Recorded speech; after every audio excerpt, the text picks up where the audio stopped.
Hey, I'm on here today to talk about the cyber attack that happened to the JBS meat processing plant.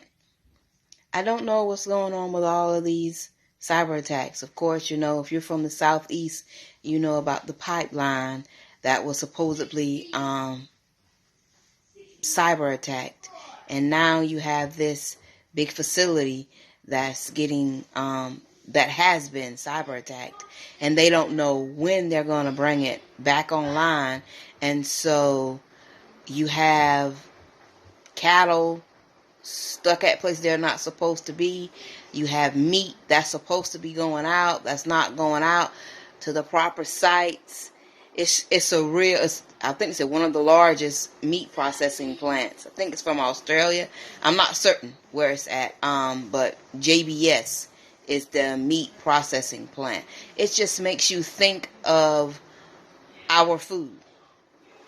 If things like this continue to happen, I know with me, I'm growing my vegetables, but I eat meat.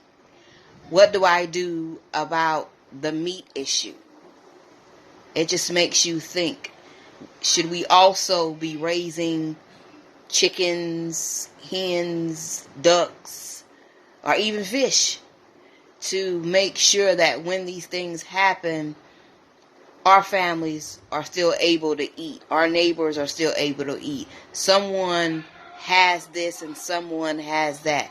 It's just something to think about, because sooner or later it's going to be, this was cyber attack, the grid is down, you don't have no food, you don't have this, and you don't have that. It's time for us to prepare to make sure that we have these things, because they're letting us know that this stuff isn't as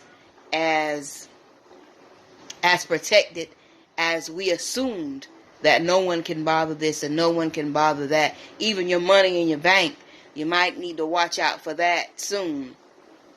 Not fear mongering. I'm just thinking, this stuff is happening more and more often. So, just pay attention.